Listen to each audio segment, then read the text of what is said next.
So this segment begins kind of a journey through the Wonderland Award history in various ways, which we're really excited to share with you. Lots of folks have participated in bringing these galleries to fruition from a technical and curatorial and presentational point of view. So we are indeed anxious to show off what our students and other Wonderland interns have been up to.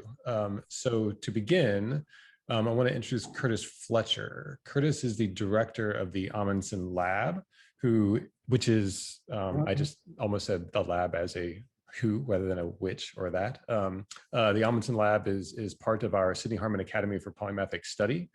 Those of you who have been at USC for these meetings before probably heard us talk about it, but the Academy for Polymathic Study is essentially a place where we try to bring students together, not just in terms of sort of interdisciplinary studies, but as a way of kind of truly integrating diverse disciplinary perspectives into their sort of active study, research, and creative practice.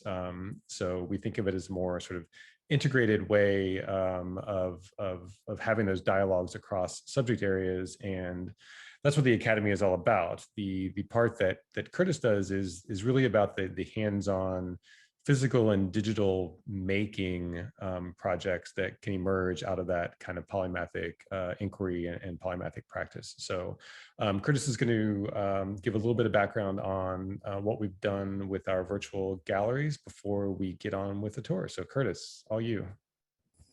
Thanks, Hugh. Can everyone see my screen? Yes. Wonderful. Okay. Well, good afternoon, everyone. As Hugh said, I'm Curtis Fletcher. I'm the director of the Amundsen Lab here at USC Libraries, and I'm here to introduce you to this series of virtual Wonderland galleries that we've constructed for all of you for this event. So when it was announced that, LCSNA, I think I'm getting that right, that the spring meeting would be hosted online this year, folks at USC Libraries, began pretty quickly trying to think about ways that we could showcase Wonderland materials virtually during the conference. And myself and my team at the Amundsen Lab have been very active this year, as one can imagine, last year and this year, working to create various types of online interactive spaces for people to engage, with visual materials. Typically, my lab runs sort of, half of our projects are sort of hands-on. The other half of our projects are, kind of on-screen, digitally oriented. But as one can imagine, this year we had to kind of pivot, and we've been building a lot of online interactive spaces. We've been doing that through building digital exhibits in Scalar, through interactive galleries built directly in, 3D game engines like Unity, and even in building virtual reality spaces in things like Mozilla Hubs, which is the platform that we use to build the galleries that you'll be experiencing today. So we began working with the team organizing this conference, as well as other faculty and staff at USC Libraries to build out these galleries for you. And I think they really are, the three galleries that you'll see here really are representative of a pretty collaborative effort that spans widely across USC Libraries. So we decided to build these galleries in Mozilla Hubs, which is a web VR platform, because it allows not just for the display of visual materials in a kind of 3D immersive space, as you see here, but because these web VR platforms like Hubs also offer a kind of a social space, right? These spaces are simultaneously social, meaning you can interact with others that are there. When you enter these galleries, you will take on an avatar and you will move about the space just as I am. Hence, you'll see other avatars in the same space. Those other avatars will be other conference attendees, like the one that you see to my right. That happens to be myself logged into this space on a different computer. But if you happen upon another avatar, it is another conference attendee. So you can move about each other. You can, if you're near each other, actually use your microphone to talk to each other. And when I say near, think somewhere around what would in the real world would be 10 or 15 feet. If you're further than that, you're not going to be able to hear each other. So audio is spatialized in these 3D spaces. So if you are within 10 or 15 feet of each other, you can talk. And then others across the room can talk and you won't hear them. So it really does kind of mimic the physics of the real world. So it's a space for you all to engage with these works and hopefully to also engage with each other.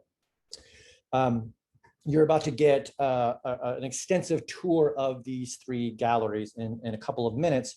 So I do also want to point out that we've taken the same materials in these 3 galleries, these 3D immersive galleries. And we built out 2 more traditional digital exhibits that act as companions to those 3D spaces, partly because they offer a different way of engaging this material. It's categorized in a different way.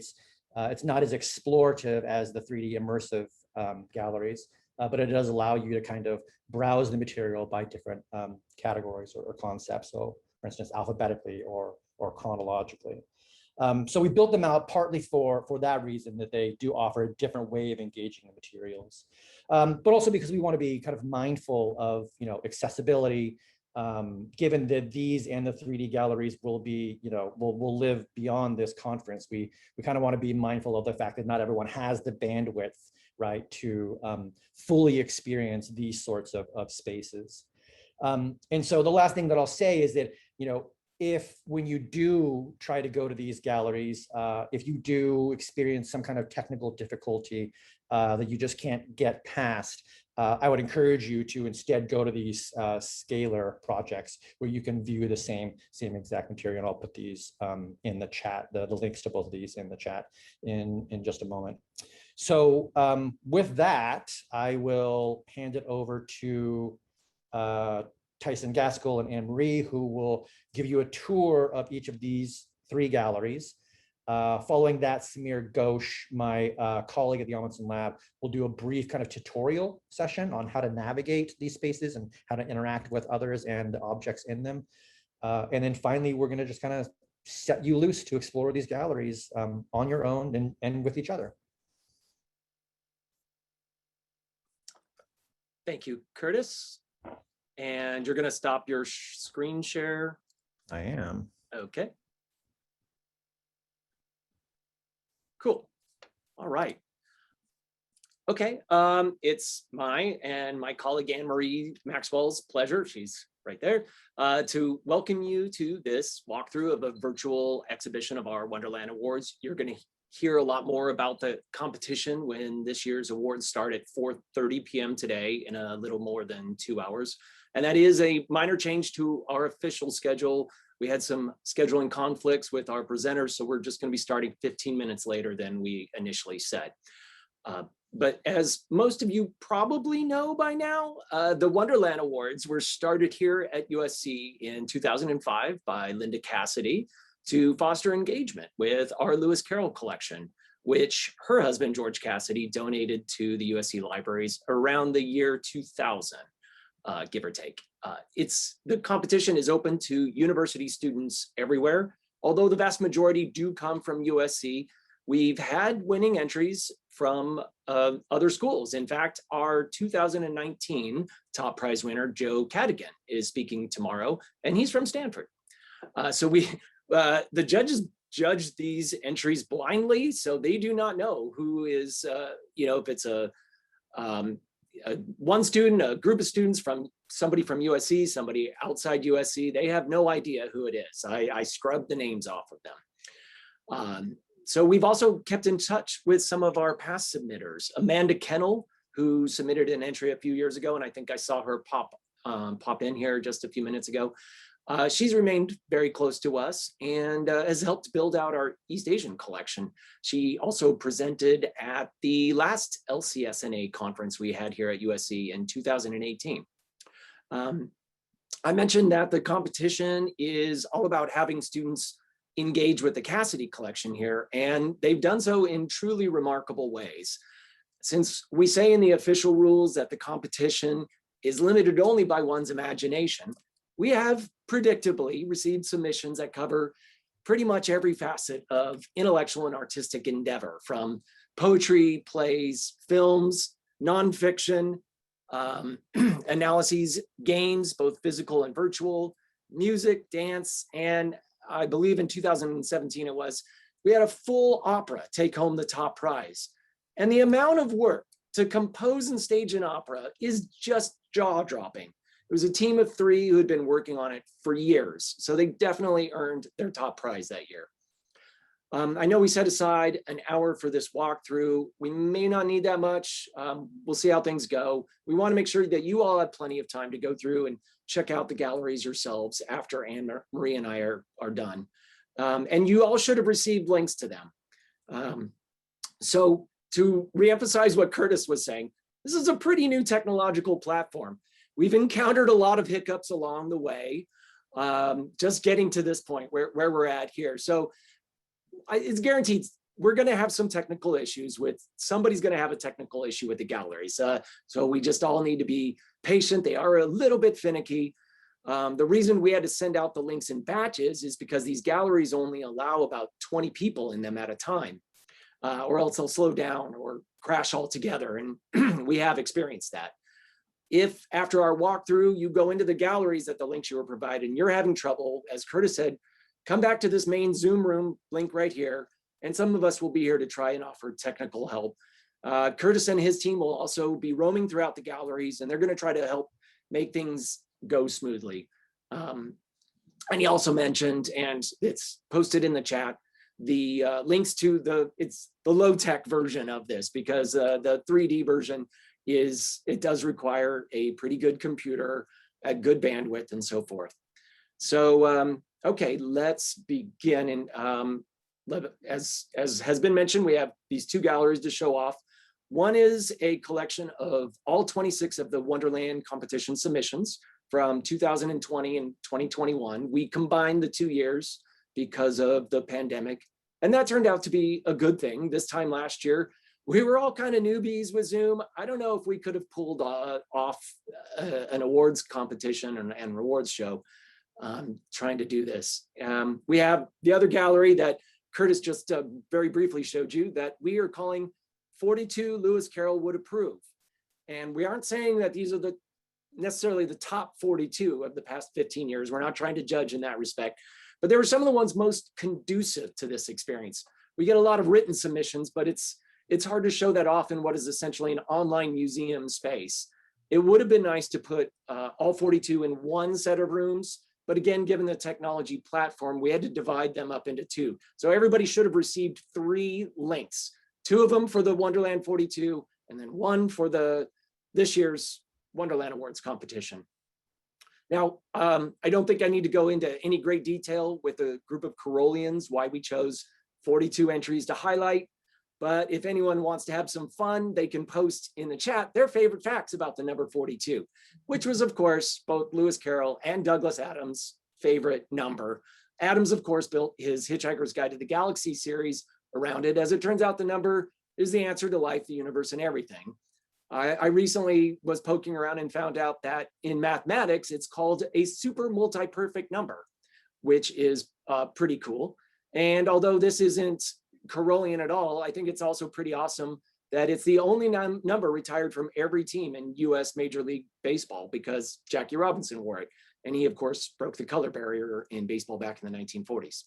So Anne-Marie and I wrote the label descriptions for these 42, and we obviously cribbed a bit from the artist statements that the students originally submitted along with their works.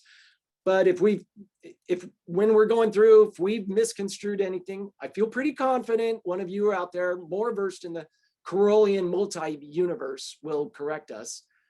So Anne-Marie and I chose 6 each of the 42 and a few of the ones from the 2020, 2021 prizes, just to kind of give you a sense of these, maybe do a slightly deeper dive than what we have in the labels. So we're going to go ahead and jump into the galleries now. So give me a minute to get that going.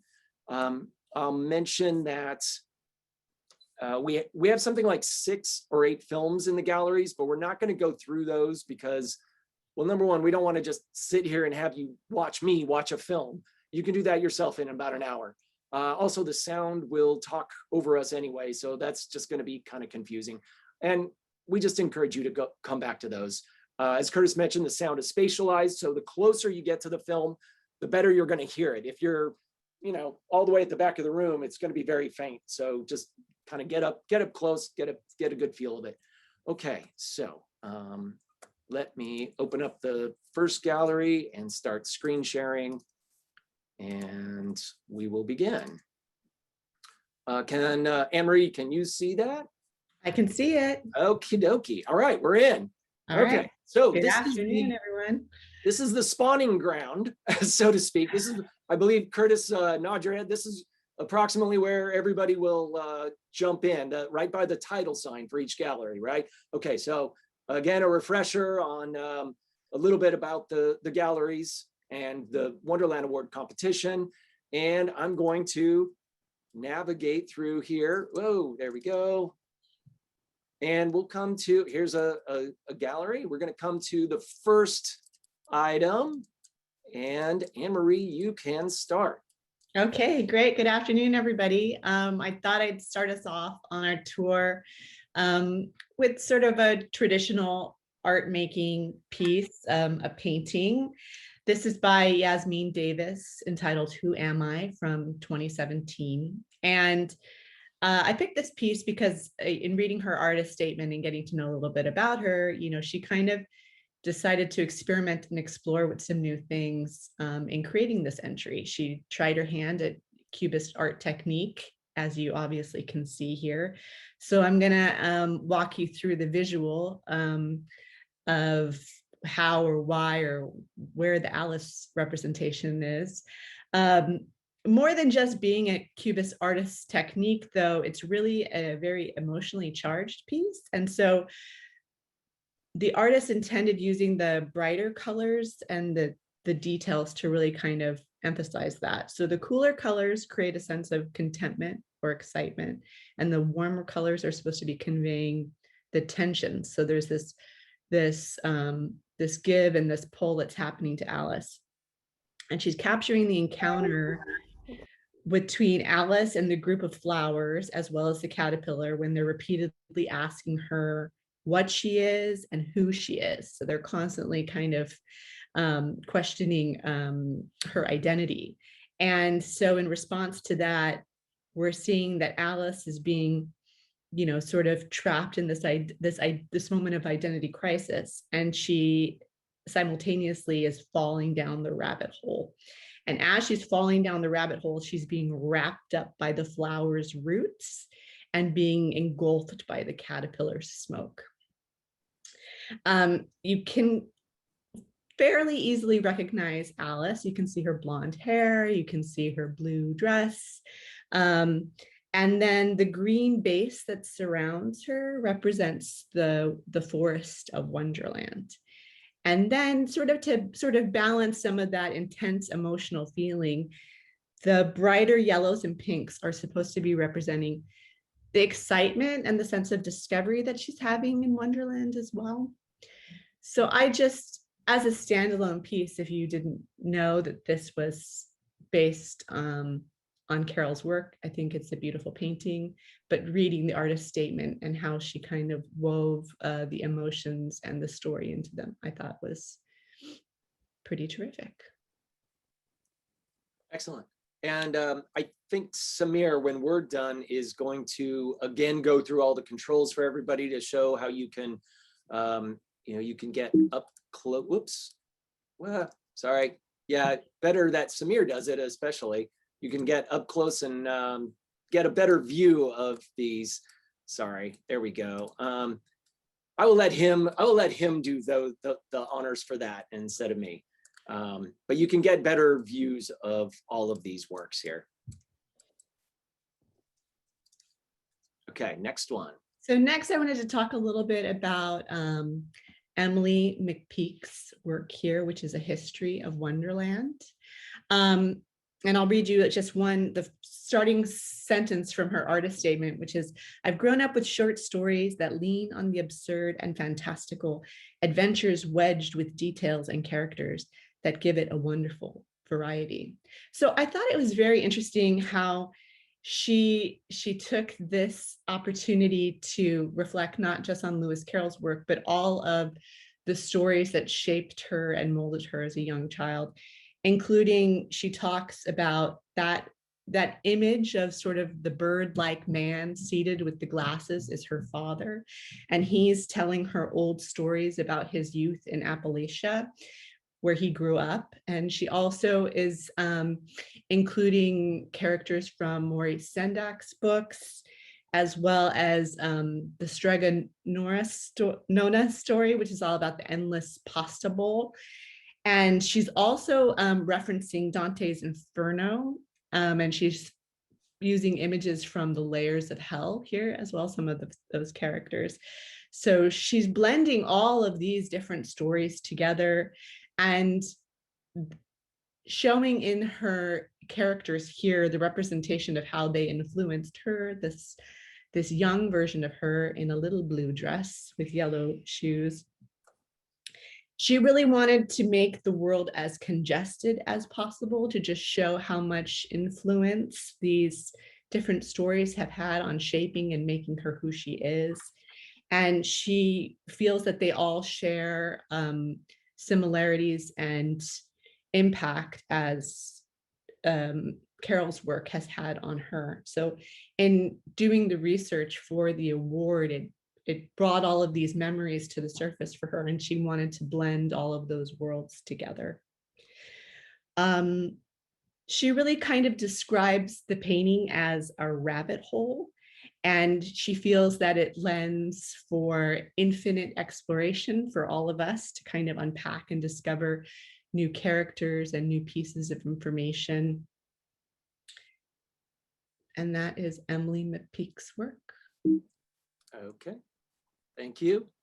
You're way better at this than I am. So I'm going to go on to next up is me doing this suite of 5 entries here.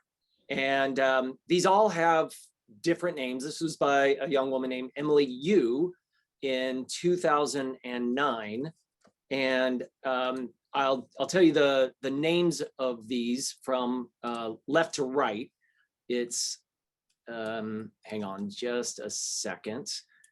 Okay, I think this is kind of obvious, but White Rabbit meets Dali, Card meets Pollock,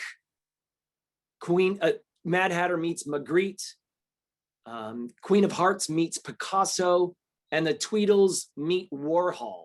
So what Emily has done is she's obviously taken either really famous artworks or the style of the artist, I think with the case of Pollock, and transformed those into Wonderland.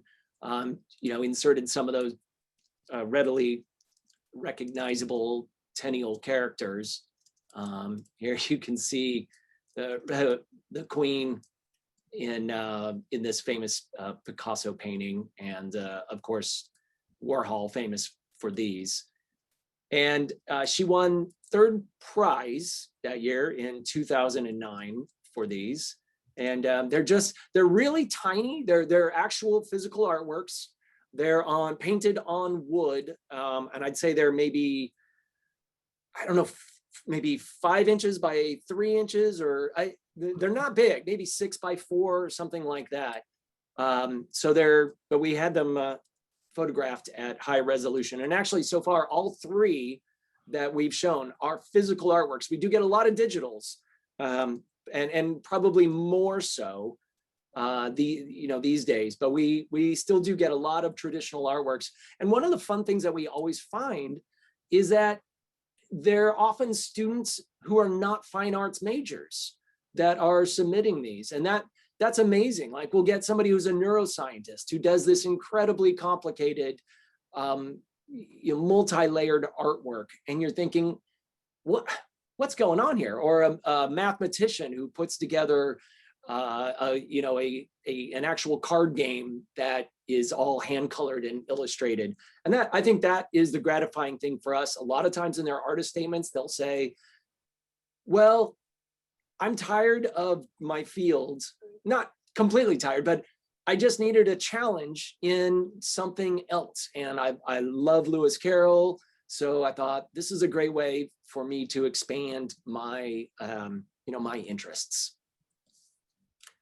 Okay, so next up, we are going to, here we go. Anne-Marie will be talking about this one from 2012. So this is a piece by Zach Siegel, Through the Looking Glass or Down the Rabbit Hole. And what's fascinating about this piece is it's a sculptural piece. You can't quite get all of the great sort of well thought out design for this piece just in still images alone. It was constructed using obviously from 2012, a Barnes & Noble leather-bound classic version of Alice's Adventures in Wonderland. And he basically deconstructed and reworked the entire edition to create the sculpture. If you close this book, on the outside, it appears to just be an ordinary leather-bound book. You wouldn't know kind of what's inside. On the left-hand side, there's a mirror, and that's decorated with Tweedledee and Tweedledum, as well as flowers from the Garden of Live Flowers. And then Alice is part of a chessboard that is constructed from pages of Through the Looking Glass and also from what Alice found there. So you can look yourself into the mirror and get a taste for what it might have felt like for Alice and her experiences and her adventures. And then on the right and the left-hand side, I don't know if you can, there you go. There's two tabs that you can pull up. Now the tabs are supposed to be reminiscent of, Eat Me and Drink Me from the story. And as you pull up, the pages are connected by strings. So he very meticulously attached each page by string to create a rabbit hole, and it expands and contracts up and down, but you're never actually able to sort of see with clear focus what's at the bottom of the rabbit hole. So he's sort of toying with you there. You get to kind of play with this sculpture, but it also is meant to sort of frustrate you and give you some of Alice's experience and her encounters and engagement with people in Wonderland. And just an additional note on this one, I remember speaking to the student who submitted this, Zach, and he said it took him about 20 to 25 hours to complete this.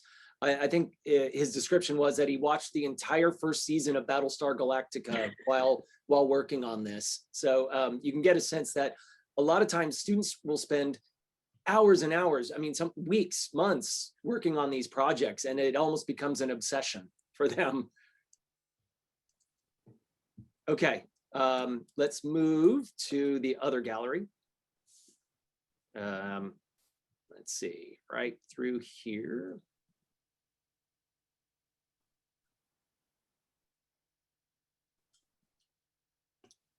And okay, right.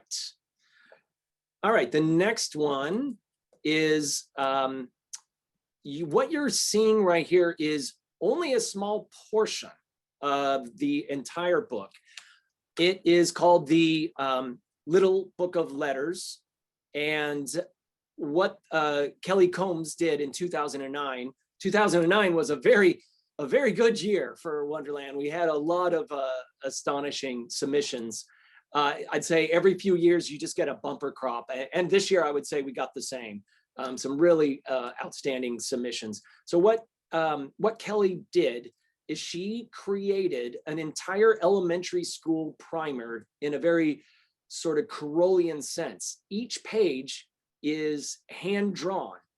And so you'll get, let me zoom in on one of these here.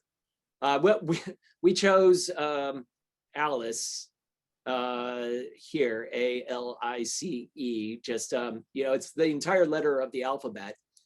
And you can kind of get a sense, I should mention before I go any further, there are Carrollian whimsical elements throughout this. For instance, with Lunacy, she had an insert there. There was nothing actually on it, on the page. She had a little insert, and you can see it here, that says, "Humblest apologies for the absence of the Lunacy poem. It escaped last Tuesday, and I have not seen it since. Your servant." So wonderful little pieces like that all throughout. And you can see, and a lot of times these are, I'm not sure if they're acrostics. I don't think so, but she's got backward poems. Oh, that's the other thing. It's all backward. So that's the really crazy thing. She did the whole thing backward. I've seen this so many times, I forgot to mention that. I just read it the opposite way. So she submitted this piece with a mirror so that you could read the book with the mirror. So it's kind of working on that extra looking glass level there. And we thought that this submission, which won second prize that year, and that goes to show how high quality the submissions were, that this only won second prize, and it clearly took her about a year to put this together. We did a printed facsimile with a contextual introduction by Catherine Robeson, who has spoken at Carrollian conferences before, and we reproduced the entire book, and we also right-sided the book as well. So then we've got pages where we show off the reverse, so it's a little bit easier to read. So this one still, when I'll paw through it, and I'll just think, what an incredible level of genius for this student to have come up with this idea. And it's just, it's a stunning work, and we're all very proud to have it in our collection. Okay, so I am going to move over to, let's see, I think it's over here. There we go. Anne-Marie. Okay, this piece is by Emily Warren. It's entitled Alice of the Mysterious Country from 2013. And this student, it took her over 4 years to depict this 2D piece, which is obviously multi-layered. She uses a number of different materials to create it. And she was influenced, she spent time abroad, and she spent a good portion of her undergraduate research studying Western encounters with Japan. So that greatly influenced her work. The layering is indicative of woodblock printing, and she uses that. She tries to reflect that with her use of color. And then to create more of a modern effect, she used Copic markers, which are also the artistic markers that they use for modern magma artists. So what's so fascinating is that she also blended a lot of Japanese art history into her story retelling here. She adapted the ukiyo-e style, which translates to the pictures of the floating world. And you can see that in the lower right-hand side, she's recreates the Mad Tea Party, except she's using a monkey as the hatter instead. In the lower half side, the Duchess's house has been recreated to reflect a Japanese aristocratic mansion. And if you look inside, you can see the Duchess house has several rooms that goes further back. Alice is wiping her nose after tasting the peppery soup, which is painted with wasabi green, and a pig runs through the yard while a frog attendant struggles to catch. You can also see the caterpillar is perched upon his mushroom and he's blowing gold smoke. Curling gold ink weaves amongst the irises and imitates one of the most famous gold leaf screams of the Edo period, which was Ugata Korin's irises. Just so brilliantly thought out and just composed. This work just shows that it obviously took her 4 years to find all the references that she wanted to, you know, find a comparable story for Lewis's characters to match Emily Warren's work. Oh. Okay. Sorry, technical issue there. Hang on. Okay. We're moving on? Yes. Yeah, okay, here we go. April Zang.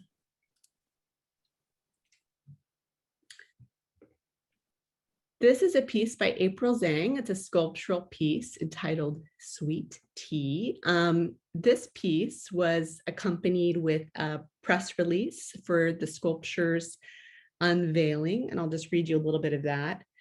According to new research of the WDA, Wonderland Diabetics Association, diagnosed diabetes cost Wonderland an estimated $245 billion in 2012. This figure represents a 41% increase in the last 5 years. For this piece of artwork, the student really combined her own personal struggles and concerns with Wonderland in creating this. Her family was facing issues with diabetes, and she wanted to reflect on that and bring that into Carroll's world. In response to the growing problem, the Queen of Heart has passed legislation outlawing the consumption of sugar and replacing it with manufactured sugar substitutes. The statue is made of new sugar substitutes and symbolizes hope for the future. The Queen comments on the statue at the official revealing. This is just a reminder to everyone not to eat sugar. Anyone who does will be immediately decapitated. So this beautiful sculpture is obviously created with a number of different materials, but the white that you are seeing is sugar substitute. Yeah, really crazy good submission there. Yeah, an amazing amount of work that went into that. Okay, so that's it in this particular gallery. We're going to jump to the next one now, where we've got 6 more.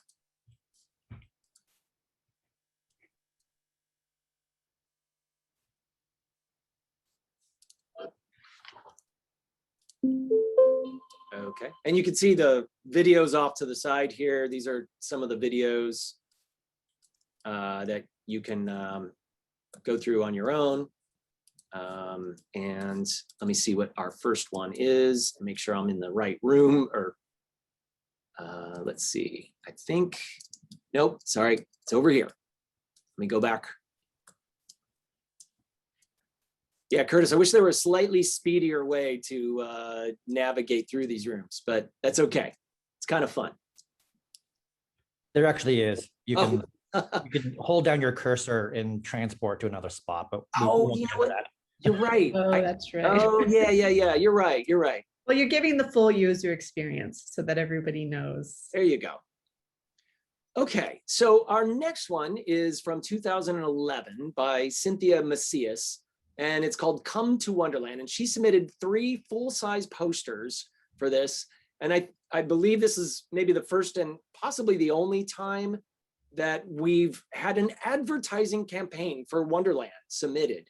And I mean, how fun is that? Again, our students surprise the heck out of me. They keep coming up with new and brilliant ways to show off their knowledge of not just the collection here, but Carrollian whimsy. You know, that's a big part of the experience. So we have here a poster of Coco Chanel. Imagine a place where women were never criticized for wearing the pants. And they all have this tagline at the bottom, Wonderland, embracing madness since 1865. Obviously, Albert Einstein, imagine a place where relativity of time was never questioned. And he's looking almost like a 90s, like a, oh, help me out here, Anne Marie, like a music festival kind of hipster, maybe at some kind of, I don't know, that's obviously not something. Someone said raver. A raver, thank you. That was the word I was looking for. Thank you. Clearly, I've not been to enough raves. He's wearing the famous Mad Hatter's hat, and God, it looks like he's actually got blood on his hands. No, I think that's just paint.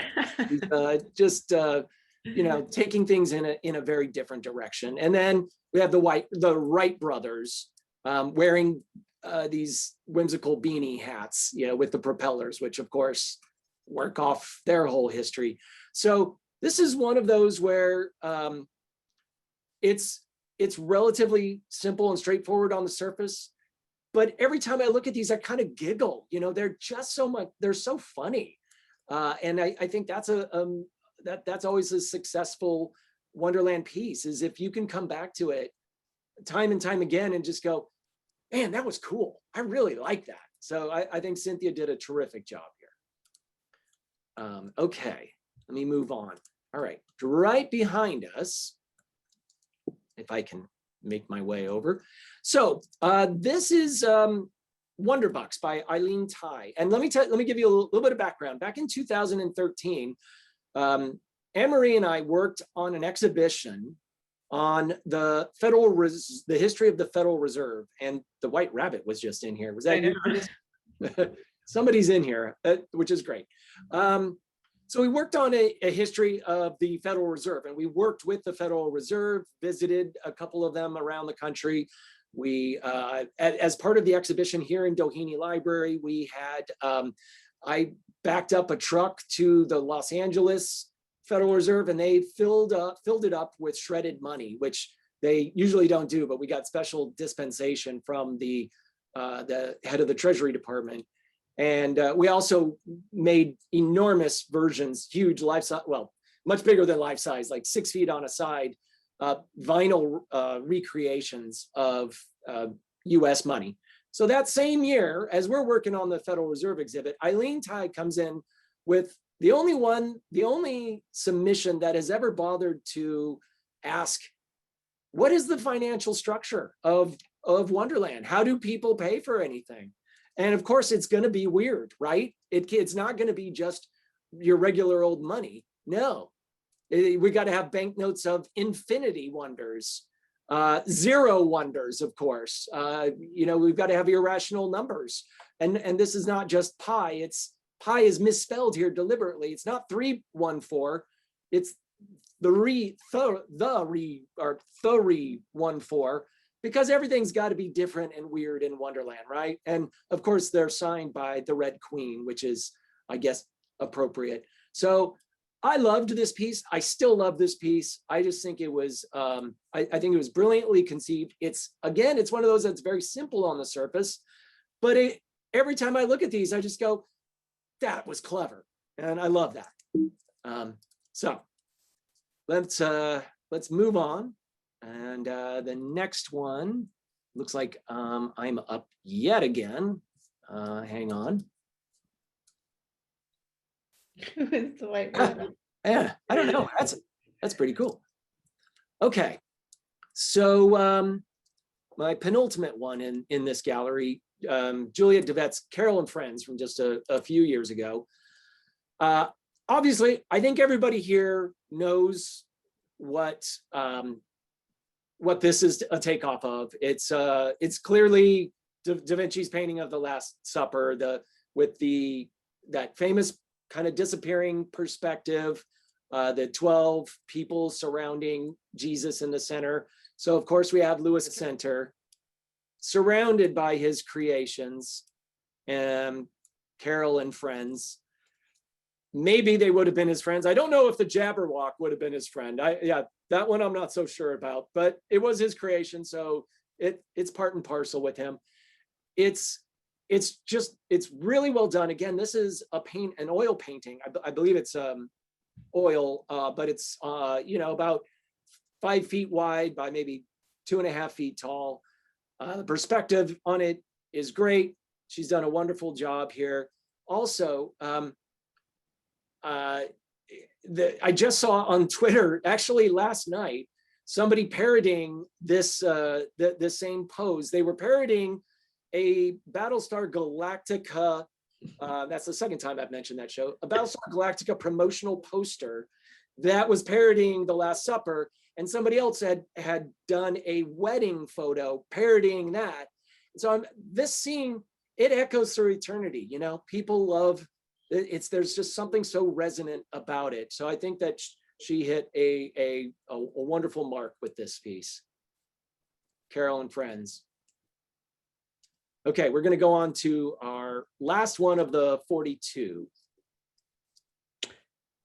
Okay, Becky Chu, Down the Rabbit House. This piece is, sculptural. It's significant sculptural dollhouse piece. And what's fantastic about this is Becky refers to herself as an urbanist, and she really thinks about space and homes and cities and planning. That's the way she describes it in her artist statement.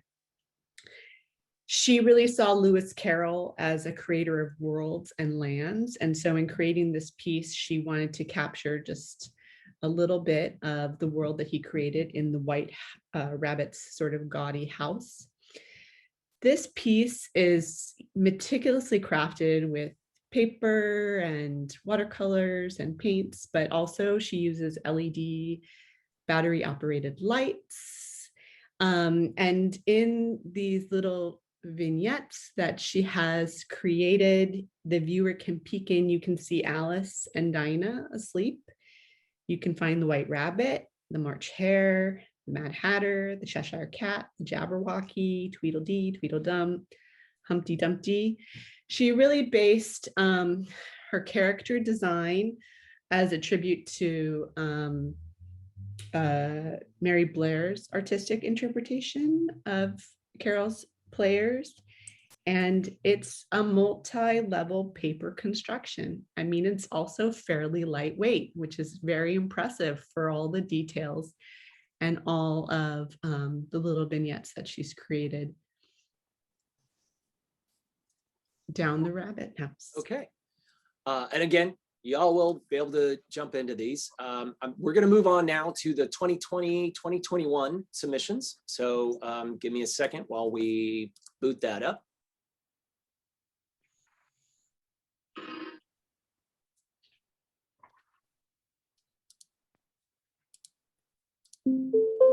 Okay. So I believe I am starting off first, and sorry, I'm a bit lost. I think I'm in the other, I think my first one is in the other room. We've got all of the videos in sort of this central area here in all of the galleries. So there will be the art gallery, so to speak, are on either side of the video gallery. So if you're in this video section, you can go into you can just keep going into one of these if that's what you're looking for. Okay, so I think everyone, well, all the Carrollians here are probably familiar with Lewis Carroll being an inveterate letter writer, something like 100,000 letters in his lifetime. And he also composed the pamphlet. I believe it's called 8 or 9 Wise Words About Letter Writing. I may be slightly off, so if somebody wants to post the exact thing in the chat, that's fine. I'm okay with that. So what this student, Amanda Andre, and sorry if I mispronounced the last name, Amanda, let's say, she has created a sort of 1980s, 1990s zine although maybe it's 2020s now. I mean, it's, you know, these things have been popular now for 30, 40 years. Like a low-tech way of information, of cultural transmission. And it's tiny. And I have it right here. If you can see on my screen, it is, you know, it's small and it's folded. And one of our Wonderland judges actually, I sent photos and he printed it out and created it himself. So this is something that can be created pretty easily. And she even says on there, photocopy me and mail me to your friends. So she's done a take on Lewis Carroll's wise words about letter writing, but updated it. I think it's another one of those entries that you just come back to. I think years later, I'll be looking at this going, that was just so freaking clever. I love it. What a great, great submission. Okay. And I'm going to do one more in here, and then I'll hand it off to Anne Marie. And look, we just chose 2 each in here. We don't even know who the winners are. The judges do, but we just we just saw 2 that we just wanted to highlight. So in case anybody is thinking one thing or another, if any of our Wonderland submitters are in here. All right. So this is called Cube of Wonder. And I don't know if Jennifer is on here. I apologize. There were 2 other people that worked on this with her. Somebody from our Iovine and Young Academy, as well as her 10-year-old daughter, who apparently advised on the artwork for this, which is really funny. But Jennifer, she came up with the designs. It's her creation. And let me give you a sense of the scale of it, because I have it right here. It's big. It's big. It's very well put together. The craftsmanship on it is just lovely. It is called Wonder Cube, or Cube of Wonder, I guess. And it is, it's full of interactive elements that, you know, the idea being that it's for kids, I believe, 4 to 6. I may be slightly off, but somewhere around that age. You can, there's plenty of things to play with on this. I know the photographs only barely do it justice, so that's why I'm glad I can kind of show you here. You can create different words with these blocks that turn. There's of course Carrollian artwork on them as well. And these are little magnets that that one can move around, and you know, really fun stuff. So that is the Cube of Wonder. Okay, Anne Marie, you're up next, and let's see here. Let me see. I think it's on the other side of this wall.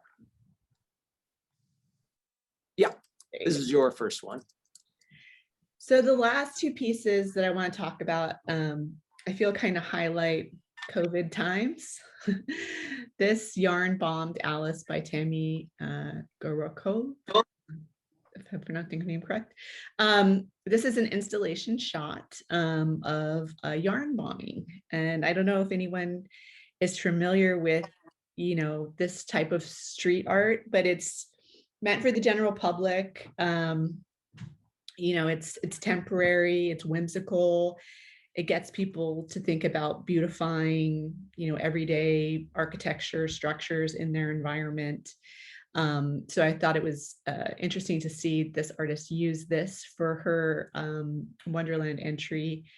It was installed at a public library in Tarzana, California. So that in and of itself just shows the reach and the effect of the collection. So this competition piece is being seen by a whole new public, and people are pondering, who in the world am I? Who are you? Who in the world am I? So I thought that was kind of fascinating that, you know, given COVID, this is something that had to be installed not on campus, you know, not in downtown LA, even maybe somewhere close to their home where they're working and studying and producing work. The student in her artist statement describes herself as not an artist, which I thought was kind of funny, but she does use crocheting as a coping skill for her mental health issues. And she really reflected in this Alice's sort of turmoil and troubles in Wonderland. She felt very much connected to her in some of her mental health struggles.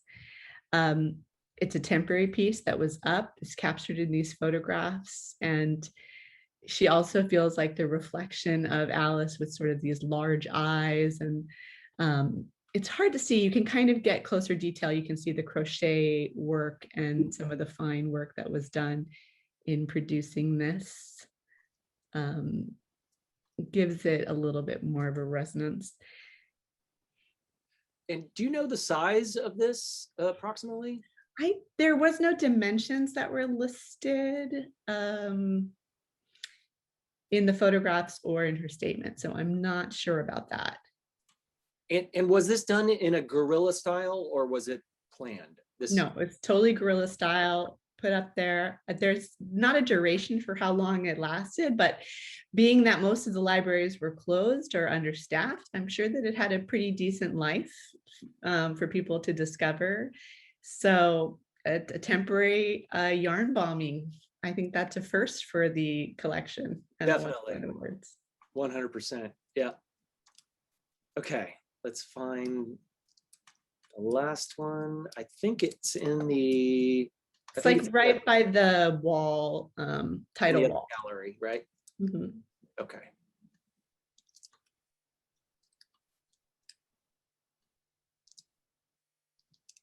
Yeah, I got to figure out the how to magically teleport myself here. Okay, here we go. So I just wanted to highlight this piece because this is Lily Lundeen is who entered the piece, but there was a group, I think, that actually worked on developing this, a much larger group, yeah, of theater department students. So because they were struggling in COVID and how do you produce theater, they came up with an idea to create an alternative reality game. And it's an interactive scavenger hunt that's plot driven. One of the main characters is Agent Blue Alice, and the players contacted by the director of a mysterious organization asking for help locating a missing member. The player must solve puzzles using clues. And if you just click on in this, you can see the full PDF that was submitted, which is an incredibly detailed overview of the game, the players, the construction, outreach, how to play the game. Just, I mean, the time, the craftsmanship, all of the work that went into creating all of this. And at the very end, I think, of this document, there's a link. You can go and you can play the game. So just wanted to call attention to this because I just think that's the level of commitment and work that goes into creating something like this is just amazing. And that it started from a theater department who maybe would never have produced something like that unless they were challenged with what we're all facing in these times that everything is virtual and online. I think that's a really good point. I think that it's almost forced the crisis has forced a kind of creativity. Yeah.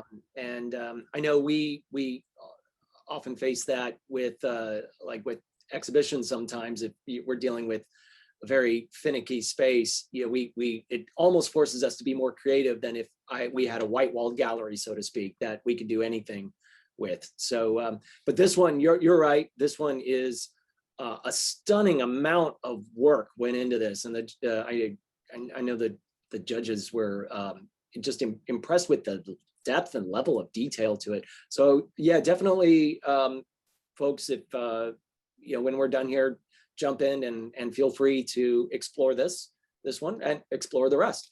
But I think that actually. You want to just show everybody the written text section so they know about Oh, stuff? like, well, I did show it for this one here. But, Yeah, just so that people know that all of these written entries in here are more than a singular page. right. You can click on these links and really delve into these works, which are fascinating in and of themselves. I mean, this is a 97-page PDF. Yeah. So you just, if you just hover over it, I believe it'll say open link, and you can click on that and see and get the entire thing. So yeah, I mean, honestly, the text ones work just as well as the artworks. The artworks, you just don't, there isn't as much clicking.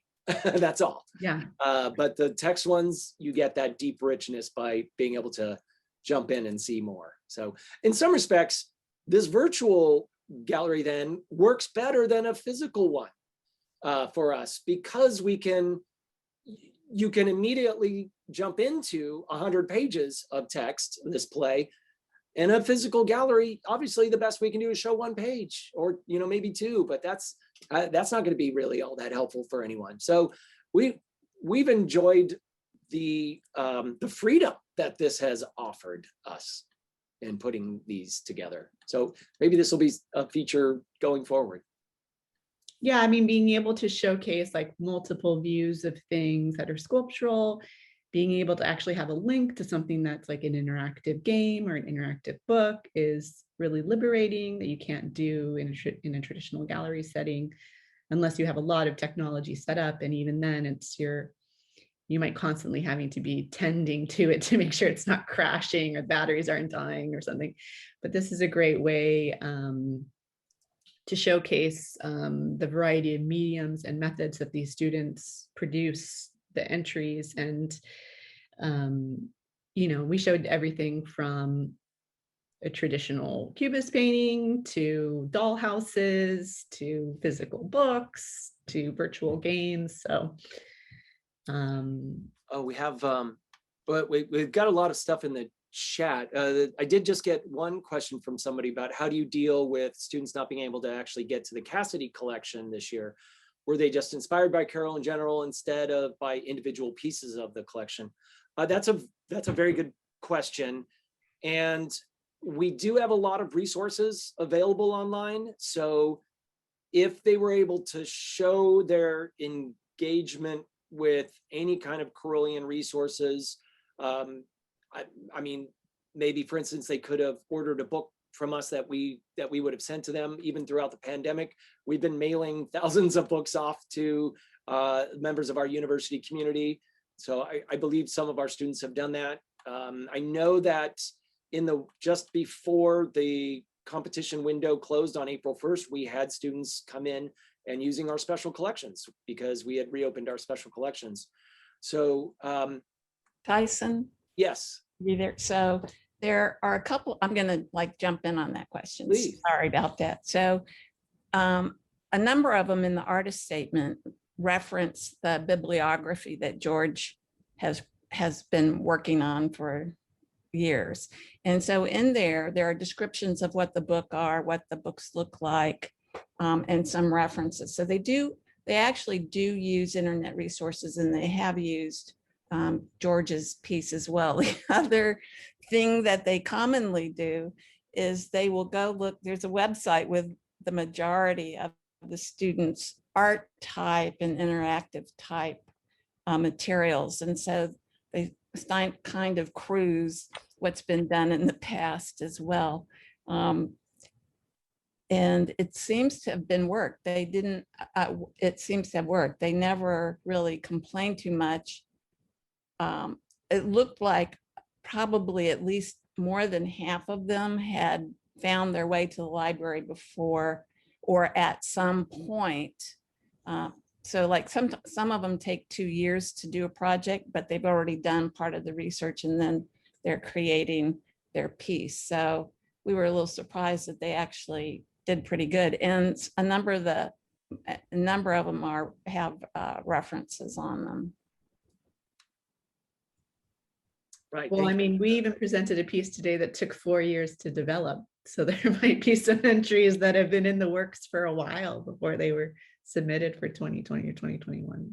That's right. A lot of times we'll hear about somebody who said, yeah, I heard about the competition as a freshman and I've been mulling it over for 2 or 3 years. And I finally decided to jump in and do it. I like the inspiration, the proper idea hit me, you know, because yes, sometimes we'll get some that maybe the students haven't put as much thought into, which is fine. Those typically don't win, but the ones where somebody has put that care and attention to, it's obvious, and the judges do judge based on those merits, I find. So unless anyone, will these galleries be available to look at beyond today? That's a good question. Curtis, do we just keep those open in perpetuity? How does that work? The galleries that you'll be accessing today have particular URLs that may go away in a month or two. The galleries themselves will be online for years to come, but they might be at a new URL. So is there a way that we could email everyone at the conference, like the new URLs, the sort of the permanent URLs for these galleries? We'll leave the program page up and link to any new. Perfect. Yeah, so all that stuff will be accessible. Cool. So the answer is yes. Okay. Well, I think we're about ready to open up the galleries. They've actually been open, and some people have already been in there. But we want to have Samir Ghosh kind of do a refresher for anybody maybe who hasn't been in yet, just about the controls and just any way to make this a more pleasant and easy experience for all of you. So take it away, Samir. All right, I'm gonna share a window. All right, can everyone see it? Yep. Cool. So I'm gonna enter a gallery over here, and just walk through the way that you can move around and engage with the gallery. So it might take a little bit to load. When you enter, if you could click join room, and over here you can put in a name. So I recommend just putting in your name, and you can click change avatar and select any of these avatars, and this is how you will appear to other people. So I like this one, I'll pick this one, and you can hit accept. It'll ask for microphone permissions. It'll look slightly different if you're on Chrome. By the way, we recommend that you use Google Chrome or Mozilla Firefox, especially it doesn't work quite well with Safari for this experience. And we also advise that you quit Zoom while entering the galleries. Although if you have any issues, just return to the Zoom Zoom meeting and we'll be there to help you. So once you hit allow, I'll mute it for now, but and then enter the room. So the first thing to do when you enter the gallery is to figure out how to move around. So if you tap Q and E, that's how you rotate left and right. And if you use the WASD keys, you can move forward, backwards, left, and right. So W will move you forward, S will move you backwards, A will move you left, and D will move you right. And you can alternatively use the arrow keys as well. One thing to note is that audio in this room is spatialized. So if you want someone to hear you, you have to be close to them. It's kind of like real life. And then same for these video galleries. The video galleries aren't loading on mine. I think it's because I'm using up too much bandwidth. If I were to quit Zoom and make them. I'll go over also briefly how to see a close-up of the images. So when you go to the image, if you hit space and then click open link, it'll open up the image link. You may, if you have a pop-up blocker like I do, your browser may prevent the pop-up from blocking. So you'll have to let the browser know that to allow the pop-up. If you'd like to see the artist statement, you can click open link over here, and then you can see that. But again, your pop-up blocker may block it. Here's the artist statement for this. We're gonna have docents roaming around these galleries. So if you have any help, or if you just want to say hi, the docents will have docent in their title right above, like you've seen White Rabbit say White Rabbit right above. And you can reach out to them if you have any issues by walking up close to them and talking to them and asking the questions. But if you have any issues trying to get in or trying to navigate or issues with things loading, come back to quit the browser window and go back to the Zoom meeting, and then we'll try to help you out. Samir, can you hear me? Yes. Good. I noticed that when I was experimenting that I could use my cursor to move to turn left and right more easily than using the E and, well, whatever those two keys were. I found that if I used the W and S keys, W for forward and S for backward, and just use my cursor, I could move around very quickly and more accurately between the rooms. That's true. I didn't want to add too much, but there are many ways you can move around the gallery. If you click and drag, it's better with an external mouse. You can look up and down and look left and right. So that's another way that a lot of people navigate these rooms. And there's a lot of other little features. So you can go ahead and poke around and try things.